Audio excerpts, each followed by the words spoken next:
Isang Pilipina, isang matagumpay na healthcare professional, isang pangalang minsang simbolo ng pangarap at tagumpay sa Amerika.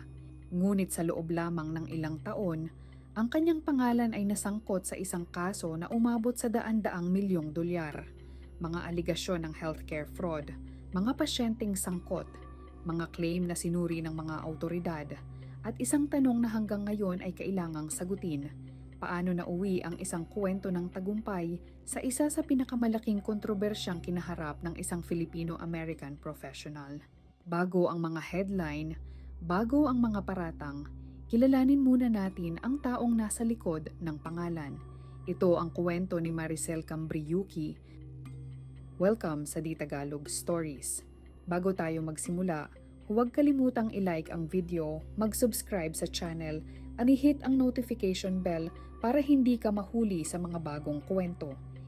Sa bawat Pilipinong nangingibang bansa, may isang kwento ng pangarap, isang pangarap na magsimula muli, isang pangarap na makahanap ng mas magandang oportunidad, at isang pangarap na balang araw ang lahat ng sakripisyo ay magbunga. Sa lungsod ng Tuguegarao, Cagayan, nagsimula ang kwento ni Maricel Cambriuki. Hindi man marami ang pampublikong detalye tungkol sa kanyang mga unang taon, ang alam ng publiko ay tulad ng maraming Pilipino, pinili rin niyang hanapin ang mas malaking oportunidad sa ibang bansa, ang Amerika. Isang bansang matagal nang tinitingnan ng marami bilang lugar kung saan maaaring matupad ang isang pangarap. Ngunit ang pagpunta sa Amerika ay hindi katapusan ng laban. Ito pa lamang ang simula. Dito niya kinailangang harapin ang mga hamon ng isang bagong bansa, ibang kultura, ibang sistema, at ang pangangailangang patunayan ang sarili sa isang kompetitibong industriya. Pinili niyang tahakin ang larangan ng healthcare, isang larangang nangangailangan hindi lamang ng kaalaman, kundi pati ng malasakit at malaking pananagutan dahil buhay ng tao ang nakasalalay. Sa paglipas ng panahon, nakamit niya ang posisyon bilang nurse practitioner sa Estados Unidos. Sa mundong medikal, ang pagiging nurse practitioner ay isang malaking responsibilidad. Ito ay nangangailangan ng malalim na pag-unawa sa kondisyon ng mga pasyente at kakayahang gumawa ng mahahalagang desisyon para sa kanilang pangangalaga. Mula sa pagiging healthcare professional, unti-unti ring lumawak ang kanyang papel. Hindi lamang siya nagtrabaho sa industriya, naging bahagi rin siya ng mundo ng negosyo. Pumasok siya sa larangan ng wound care, isang espesyal na bahagi ng medisina na nakatuon sa paggamot ng mga sugat na mahirap gumaling. Sa pamamagitan ng kanyang mga operasyon at klinika, unti-unti niyang binuo ang kanyang pangalan sa healthcare community. Para sa marami, naging larawan siya ng tinatawag na American Dream, isang Pilipina na nagsimula sa sariling bayan at nakagawa ng pangalan sa Amerika. Isang profesional na hindi lamang nagtatrabaho para sa sarili, kundi naging halimbawa rin para sa ibang Pilipinong nangangarap ng tagumpay sa ibang bansa. Noong 2025, dumating ang isang mahalagang yugto sa kanyang buhay nang siya ay kilalanin bilang isa sa mga natatanging Filipino-American achievers.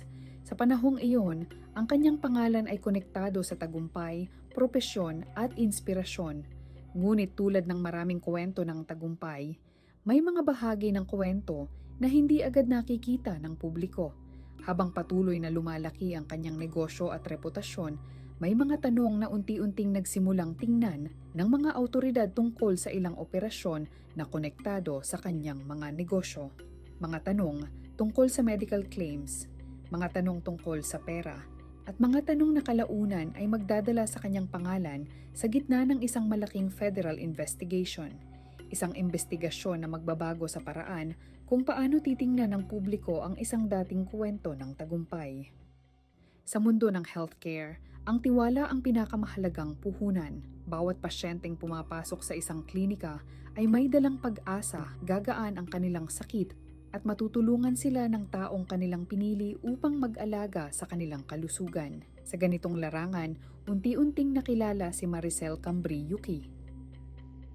Matapos niyang mabuo ang kanyang karera bilang nurse practitioner sa Estados Unidos, pumasok siya sa isang mas malaking yugto ng kanyang buhay, ang pagtatayo at pagpapaunlad ng sariling healthcare business. Pinili niyang ituon ang kanyang operasyon sa wound care, isang espesyal na bahagi ng medisina na tumutulong sa mga pasyenteng may sugat na mahirap gumaling. Hindi ito simpleng larangan.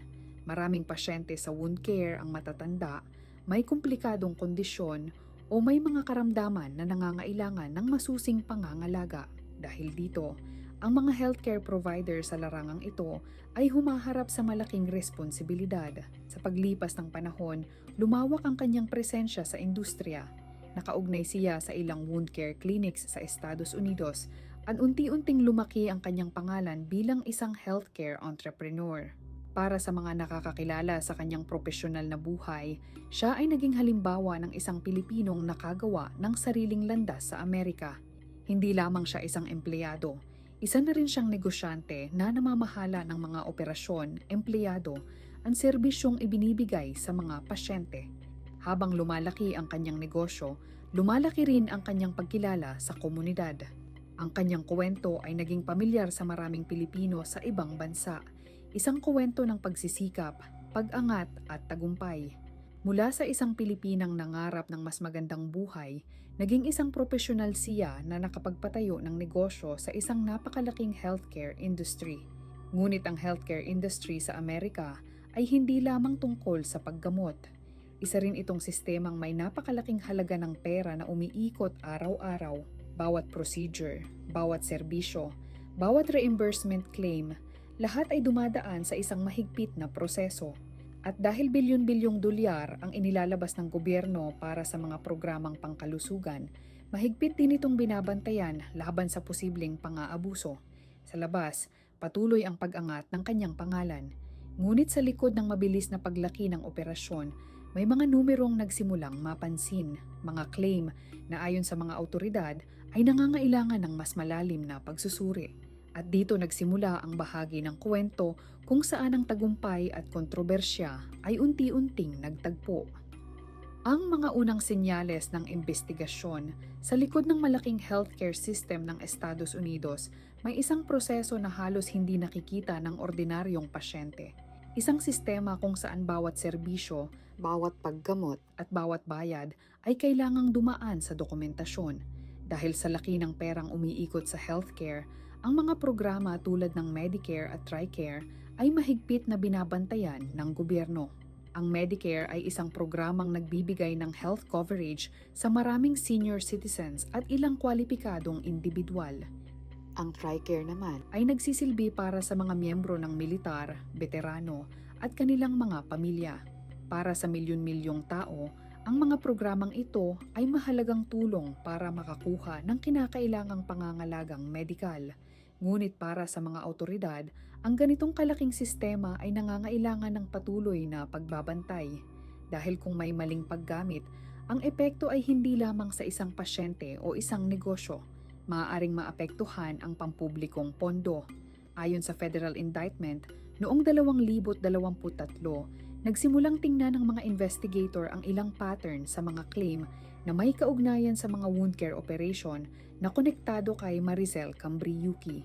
Sa simula, maaaring tila normal lamang ang mga dokumento. May mga pasyente, may mga medical procedure, may mga reimbursement request. Ngunit habang sinusuri ng mas mabuti ang mga records, sinabi ng mga autoridad na may ilang bagay silang gustong siyasatin. Bakit napakaraming mamahaling wound care products ang ginagamit? Tugma ba ang mga procedure sa kondisyon ng mga pasyente? At ang mga claim ba ay naaayon sa mga kinakailangan ng healthcare programs?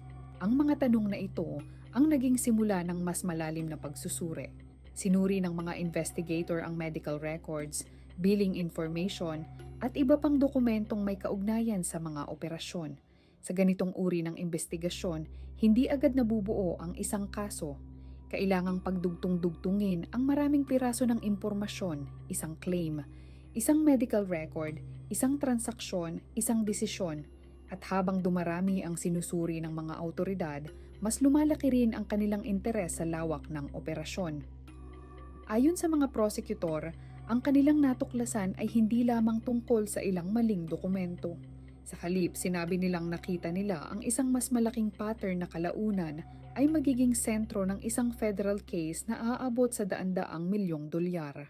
Ngunit bago naging isa sa pinakamalaking healthcare fraud allegations ang kasong ito, kailangan munang sagutin ng mga investigator ang isang mahalagang tanong. Ano nga ba ang nangyari sa likod ng mga wound care treatments at reimbursement claims na ito?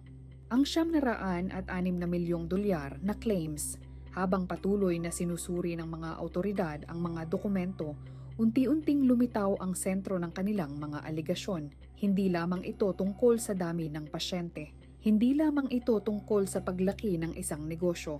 Ang pangunahing tanong na nais sagutin ng mga investigator, may mga treatment ba na isinagawa ng hindi kinakailangan?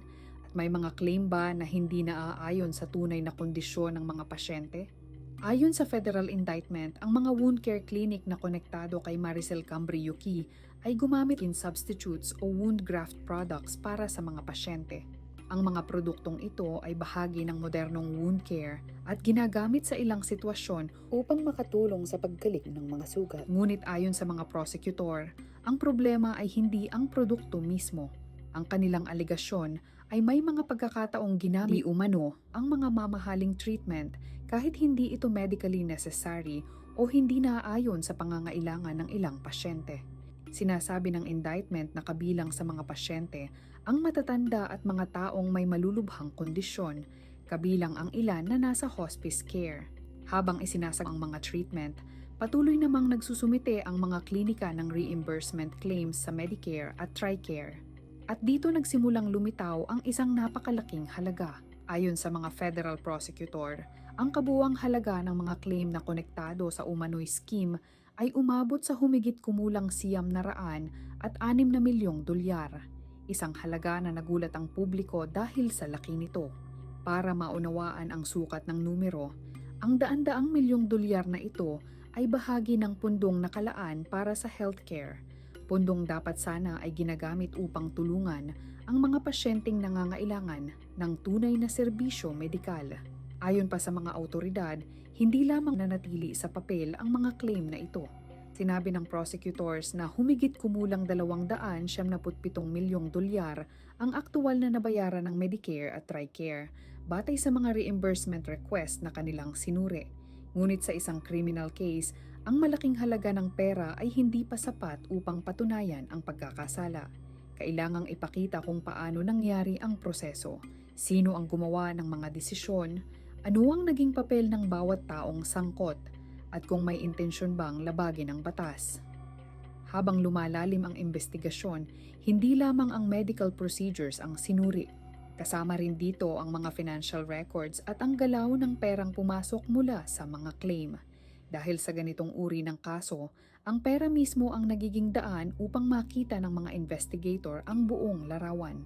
At habang sinusundan nila ang trail na ito, mas marami pang detalye ang nagsimulang lumitaw tungkol sa umano'y operasyon sa likod ng milyon-milyong dolyar na claims. Ang lihim sa likod ng daloy ng pera. Sa isang malaking financial investigation, may isang bagay na palaging hinahanap ng mga awtoridad, ang galaw ng pera. Dahil sa maraming kaso, ang pera ang nagsisilbing mapa na maaaring magpakita kung paano gumana ang isang operasyon. Matapos suriin ang mga medical records at reimbursement claims, ayon sa federal indictment, sinimulan ding tingnan ng mga investigator ang mga transaksyon at koneksyon sa likod ng mga kumpanyang sangkot. Hindi lamang nila tinanong kung magkano ang perang pumasok. Tinanong din nila kung saan ito napunta, paano ito ipinamahagi, at sino ang mga taong maaaring nakinabang. Ayon sa mga prosecutor, bahagi ng kanilang aligasyon ang pagkakaroon umano ng sistemang may kinalaman sa illegal kickbacks, mga bayad o benepisyong ipinagpapalit para sa patient referrals o paggamit ng ilang partikular na medical products. Sa batas ng Estados Unidos, mahigpit na ipinagbabawal ang ganitong gawain dahil maaaring maimpluwensyahan nito ang desisyon sa healthcare at magresulta sa hindi kinakailangang serbisyo para sa mga pasyente. Ayon pa sa mga awtoridad, sinuri nila ang relasyon sa pagitan ng mga healthcare provider, mga supplier ng medical products, at iba pang entity na konektado sa operasyon. Sa ganitong uri ng kaso, hindi lamang isang dokumento ang mahalaga.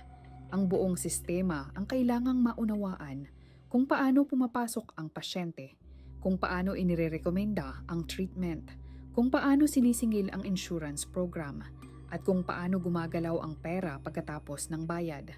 Habang sinusundan ng mga investigator ang mga record, lumitaw rin ang usapin tungkol sa mga kumpanyang umano'y may kaugnayan sa operasyon. Ayon sa indictment, may mga estrukturang pinaniniwalaan ng mga prosecutor na ginamit upang ilipat o itago ang daloy ng pera. Ngunit tulad ng lahat ng aligasyon sa kasong ito, ang mga pahayag na ito ay kailangan pa ring patunayan sa korte. Dahil ang pagkakaroon ng isang transaksyon o koneksyon sa negosyo ay hindi automatikong nangangahulugan ng ilegal na gawain. Kailangang ipakita ng prosecution ang buong koneksyon sa pagitan ng mga kilos, intensyon at resulta. At habang patuloy na binubuo ng mga autoridad ang kanilang kaso, isang bagong bahagi ng investigasyon ang nagsimulang makakuha ng atensyon ng publiko. Hindi lamang ang halaga ng perang sinasabing sangkot sa kaso, kundi pati ang mga bagay na sinasabing nabili at naipundar habang lumalaki ang operasyon. Ang mga ari-ari ang nasa likod ng aligasyon habang sinusundan ng mga investigator ang daloy ng pera, hindi lamang mga bank records at business transactions ang kanilang tinitingnan. Kasama rin sa kanilang pagsusuri ang mga ari-arian na sinasabing maaaring konektado sa perang nagmula sa mga claim na naging sentro ng kaso. Sa mga financial crime investigation, ang mga asset ay madalas nagiging mahalagang bahagi ng ebidensya. Dahil ang tanong ng mga autoridad ay hindi lamang magkano ang perang pumasok, kundi pati ano ang naging resulta ng perang iyon. Ayon sa mga prosecutor, ang perang pinaniniwala ang nagmula sa healthcare fraud scheme ay ginamit para sa pagbili ng iba't ibang mamahaling asset. Kabilang sa mga binanggit sa mga dokumentong inihain ng gobyerno ang mga luxury vehicle, mamahaling alahas, real estate properties at isang resort project sa Pilipinas. Isa sa mga ari-ariang naging bahagi ng usapan ay ang isang resort na sinasabing itinatayo sa Pilipinas na ayon sa mga autoridad ay nagkakahalaga ng milyon-milyong dolyar. Bukod dito, binanggit din ng prosecutors ang ilang mamahaling sasakyan at personal na gamit na nais nilang isama sa kanilang forfeiture request. Sa batas ng Estados Unidos, ang forfeiture ay proseso kung saan maaaring hilingin ng gobyerno na kumpiskahin ang ilang ari-arian kung mapatunayan na ang mga ito ay direktang konektado sa isang krimen. Ngunit mahalagang tandaan, ang pagmamay-ari ng isang mamahaling bagay o pagkakaroon ng malaking negosyo ay hindi automatikong nagpapatunay na ito ay galing sa ilegal na paraan. Kailangang ipakita ng prosecution ang malinaw na koneksyon sa pagitan ng asset at ng krimeng kanilang inaakusahan.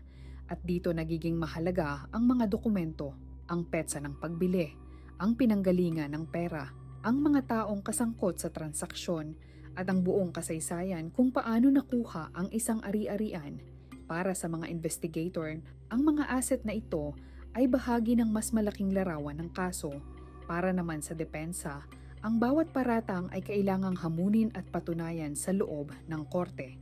Dahil sa huli, hindi ang laki ng bahay, halaga ng sasakyan o dami ng ari-arian ang magdedesisyon sa kaso. Ang magdedesisyon ay kung mapapatunayan ba ng ebidensya ang koneksyon ng mga ito sa mga alegasyong isinampa. At habang patuloy na sinusuri ang mga detalye ng kaso, ang dating kwento ng tagumpay ay unti-unting napalitan ng isang tanong na kinakaharap ngayon sa korte. Paano nagbago ang buhay ng isang taong minsang tiningnan bilang simbolo ng pangarap na natupad? Mula sa inspirasyon hanggang sa kontrobersiya. Bago lumabas ang mga paratang laban sa kanya, ang pangalan ni Maricel Cambriuki ay may ibang kahulugan sa mata ng marami. Isa siyang larawan ng tagumpay, isang Pilipina na nakagawa ng pangalan sa Amerika, isang healthcare professional na nakapagtayo ng sariling negosyo, at isang taong naging simbolo ng pangarap na maaaring matupad sa pamamagitan ng sipag at tiyaga. Para sa maraming Pilipino na nangangarap makapagtrabaho sa ibang bansa, ang ganitong kwento ay nagbibigay ng inspirasyon dahil ang pagpunta sa ibang bansa ay hindi madali, kailangan ng tapang, kailangan ng sakripisyo, at kailangan ng kakayahang magsimula muli sa isang lugar na hindi pamilyar. Ngunit nang ilabas ang federal indictment, biglang nagbago ang takbo ng kwento. Ang pangalan na dating nauugnay sa tagumpay ay naging bahagi ng isang malaking kontrobersya. Ang mga balita tungkol sa kanyang karera at mga nagawa ay napalitan ng mga ulat tungkol sa isang healthcare fraud case na umaabot sa daan-daang milyong dolyar. Para sa publiko, naging mahirap unawain kung paano maaaring magtagpo ang dalawang magkaibang larawan, ang isang profesional na minsang hinangaan at ang isang akusadong kailangang humarap sa mabibigat na paratang. Matapos lumabas ang kaso na apektuhan din ang mga pagkilala na natanggap niya noon, ang ilang organisasyon ay gumawa ng hakbang kaugnay ng kanyang pagkakasangkot sa kaso habang hinihintay ang resulta ng legal na proseso. Ngunit sa gitna ng lahat ng opinyon ng publiko, nananatili ang isang mahalagang prinsipyo ng batas. Ang isang tao ay hindi automatikong nagiging nagkasala dahil lamang sa isang akusasyon. Ang isang indictment ay simula ng proseso, hindi katapusan ng kwento. Sa loob ng korte, hindi reputasyon ang magiging batayan. Hindi rin ang nakaraan ng isang tao bilang tagumpay o kabiguan. Ang magiging batayan ay ang ebidensya. Dahil sa likod ng bawat malaking criminal case ay may mga tanong na kailangang sagutin. Ano ang totoong nangyari? Sino ang may pananagutan? At sapat ba ang ebidensya upang patunayan ang mga alegasyon? Habang patuloy na sinusubaybayan ng publiko ang kaso, ang dating kwento ng tagumpay ay naging kwento rin ng pagsubok. Isang pagsubok hindi lamang sa isang tao, kundi pati sa tiwala ng publiko sa isang sistemang ginawa upang protektahan ang kalusugan ng mga tao. Matapos ang mahabang panahon ng investigasyon, dumating ang sandali kung saan ang mga alegasyon ay kailangang harapin sa loob ng korte. Dito nagsisimula ang isang bagong yugto ng kwento. Hindi na lamang ito tungkol sa mga balita. Hindi na lamang ito tungkol sa mga tanong ng publiko. Ito ay naging isang legal na proseso kung saan ang bawat panig ay kailangang magharap ng ebidensya. Noong 2026, formal na isinampa sa Federal Court ng Estados Unidos ang kaso laban kay Maricel Cambry Yuki. Ayon sa mga autoridad, kabilang sa mga isinampang kaso ang mga alegasyon ng healthcare fraud, conspiracy, wire fraud-related offenses, illegal kickbacks at money laundering. Ang mga kasong ito ay kabilang sa mga mabibigat na federal charges dahil may kaugnayan ang mga ito maling paggamit ng pondong inilaan para sa healthcare programs. Ngunit sa loob ng korte, may isang mahalagang prinsipyo. Ang isang akusado ay itinuturing na inosente hanggat hindi napapatunayang nagkasala. Sa kanyang pagharap sa mga paratang, nagpasok si Maricel Cambry Yuki ng plea na not guilty. Ibig sabihin, tinanggihan niya ang mga kasong isinampa laban sa kanya at pinili niyang ipaglaban ang kanyang panig sa legal na proseso. Sa ganitong uri ng kaso, hindi sapat ang mga hinala o opinyon ng publiko. Kailangang ipakita ng prosecution ang kanilang ebidensya. Kailangang ipaliwanag kung paano umano naganap ang operasyon, sino ang sangkot, at paano konektado ang mga dokumento, transaksyon at financial records sa mga alegasyon. Samantala, ang depensa ay may karapatang hamunin ang bawat bahagi ng kaso. Maaari nilang kwestiyonin ang interpretasyon ng mga dokumento, ang paraan ng pangangalap ng ebidensya, at ang konklusyon ng mga investigator. Dahil ang isang malaking criminal trial ay hindi lamang tungkol sa kung ano ang sinabi sa publiko. Ito ay tungkol sa kung ano ang kayang patunayan sa harap ng batas. Sa labas ng korte, patuloy naman ang pag-usisa ng mga tao. May mga nagtatanong kung paano maaaring mangyari ang isang kasong ganito kalaki sa loob ng healthcare system. May iba naman na naniniwalang kailangang hintayin muna ang buong proseso bago magbigay ng hatol. Dahil sa huli, ang korte lamang ang may kapangyarihang magtakda kung ano ang katotohanan batay sa ebidensya. At habang nagpapatuloy ang legal na laban, nananatiling nakabinbin ang pinakamahalagang bahagi ng kwentong ito. Ang magiging desisyon na magtatakda sa susunod na kabanata ng buhay ni Maricel Cambry Yuki. Ang dalawang panig ng kwento. Sa bawat malaking kaso, lalo na sa mga kasong may kinalaman sa pera at pampublikong interes, may dalawang kwento na kailangang pakinggan. Ang kwento ng mga taong nagsasabing may naganap na paglabag, at ang kwento ng taong kailangang ipagtanggol ang kanyang sarili laban sa mga paratang. Sa kaso ni Maricel Cambry Yuki, Ang mga prosecutor ay kailangang patunayan ang kanilang mga aligasyon gamit ang ebidensya. Hindi sapat ang laki ng halaga na nabanggit sa kaso. Hindi sapat ang hinala. At hindi sapat ang opinyon ng publiko. Kailangan nilang ipakita kung paano umano gumana ang operasyon, kung paano konektado ang bawat bahagi ng sistema at kung may intensyon bang labagin ang batas. Kailangan nilang patunayan ang mahahalagang bahagi ng kanilang kaso, kung may maling impormasyon bang isinumiti, kung may mga treatment bang hindi kinakailangan, kung may illegal na transaksyon bang naganap, at kung sino ang may pananagutan sa mga desisyong ginawa. Samantala, ang depensa ay may sariling tungkulin. Ang kanilang layunin ay ipakita na ang mga aligasyon ay hindi sapat upang mapatunayan ang pagkakasala. Maaaring hamunin nila ang interpretasyon ng mga medical records. Maaari nilang suriin kung tama ba ang proseso ng investigasyon at maaari nilang ipakita ang kanilang sariling paliwanag tungkol sa mga transaksyon at operasyon ng negosyo. Dahil sa isang criminal trial, hindi kailangang patunayan ng akusado ang kanyang kawalan ng sala. Ang responsibilidad na patunayan ang kaso ay nasa prosecution. Ito ang isa sa pinakamahalagang prinsipyo ng hustisya. Habang hinihintay ang resulta ng proseso, patuloy namang nananatili ang interes ng publiko sa kaso. Dahil ang usaping ito ay hindi lamang tungkol sa isang tao. Ito ay tungkol din sa isang mas malaking tanong. Paano mapoprotektahan ang mga pasyente at ang healthcare system laban sa posibleng pang-aabuso? Ngunit kasabay nito, paano rin masisiguro na ang bawat akusado ay nabibigyan ng patas na pagkakataong ipagtanggol ang sarili? Dito pumapasok ang kahalagahan ng korte. Dahil ang katotohanan ay hindi dapat ibatay sa popular na opinyon, hindi sa dami ng balita, at hindi sa unang impresyon. Ang katotohanan ay dapat manggaling sa ebidensya at sa desisyong ibibigay ng batas. Kung nakarating ka sa huling bahagi ng video na ito, maraming salamat sa panunood at sa pagbibigay ng oras para pakinggan ang aming kwento. Kung nagustuhan mo ang episode na ito, huwag kalimutang i-like ang video, mag-subscribe sa Di Tagalog Stories, at i-hit ang notification bell para hindi ka mahuli sa mga susunod nating kwento. I-comment mo rin ang iyong opinyon o kung may gusto kang ikwento nating susunod. Muli, maraming salamat sa suporta. Ito ang Di Tagalog Stories, kung saan bawat kwento ay may aral at bawat detalye ay mahalaga.